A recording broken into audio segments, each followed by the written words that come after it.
আইসক্রিমগুলো দেখতে কতটা সুন্দর হয়েছে আর খেতেও অসাধারণ হয়েছে। আনারস দিয়ে এই রকমভাবে আইসক্রিম যদি বাড়িতে বানিয়ে নেওয়া যায় তাহলে আর দোকান থেকে পয়সা দিয়ে কিনে খেতে হবে না। আসসালামু আলাইকুম, লিলির রান্নাঘরে সবাইকে স্বাগত। তো আজ আমি খুব সহজভাবে আনারসের আইসক্রিম বানিয়ে দেখাবো।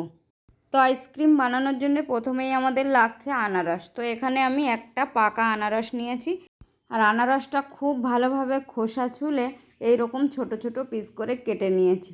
আর গায়ে যে চোখগুলো থাকে সেগুলো আলাদা করে কেটে বাদ দিয়েছি। এবার একটা মিক্সিং জগ নিয়ে কেটে রাখা আনারসগুলো মিক্সিং জগের মধ্যে দিয়ে দিলাম, আর দিলাম অল্প জল দিয়ে ঢাকনা দিয়ে দেব। এবার খুব ভালোভাবে জুস বানিয়ে নেব। তো মিক্সিতে দিয়ে ব্লেন্ড করে খুব ভালোভাবে আমি জুসটা বানিয়ে নিয়েছি, দেখুন। আর এই জুসটা অনেকটাই ঘন আছে, আর ঠিক এই রকম স্মুথলি জুসটা বানিয়ে নিতে হবে। এবার একটা বাটির মধ্যে এরকম একটা ছাকনা নিয়েছি, আর ছাকনার মধ্যে ঢেলে দিয়ে খুব ভালোভাবে ছেঁকে নেব। যদি এর মধ্যে কোনো আঁশ থাকে সেগুলো বের হয়ে যাবে, তাহলে আইসক্রিমটা খাওয়ার সময় আর মুখে লাগবে না। তো খুব ভালোভাবে জুসটা বের করে নিয়েছি, আর এর মধ্যে আর একটু অল্প জল দিয়ে দিলাম। দিয়ে দেব 1 বাটি চিনি। এখানে আমি আমার প্রয়োজন মতো চিনি দিয়েছি, আপনারা আপনাদের টেস্ট বুঝে চিনিটা কম বেশি করে দিয়ে নেবেন। দিয়ে দেব 1/2 চা চামচ বিট লবণ, আর দেব সামান্য ফুড কালার। এখানে সামান্য একটু ফুড কালার দিলে ঠিক আনারস আইসক্রিমগুলোর যে কালার হয় সেম কালারটা চলে আসবে। তো এবার এই সমস্ত কিছু খুব ভালোভাবে মিশিয়ে নিতে হবে, যাতে চিনির দানাটা খুব ভালোভাবে গলে যায়। আর মিশিয়ে নেওয়ার পর একটু টেস্ট করে দেখেও নিলাম, সব কিছু একদম পারফেক্ট হয়েছে।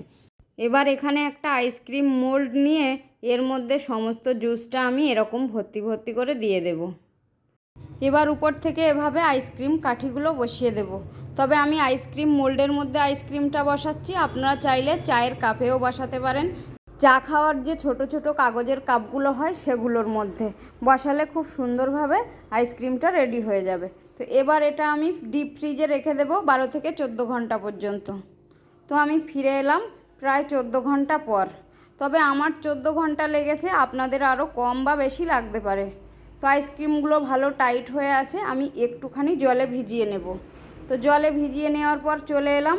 এবার একটুখানি ঠিক এভাবে ধরে নাড়াচাড়া দিলে আইসক্রিমটা উঠে আসবে। তো দেখলেন তো বন্ধুরা, আইসক্রিম বানানো কতটা সোজা ব্যাপার, আর দেখতে কতটা সুন্দর লাগছে দেখুন। শুধু তাই নয়, এই আইসক্রিমটা খেতেও কিন্তু দুর্দান্ত হয়েছে।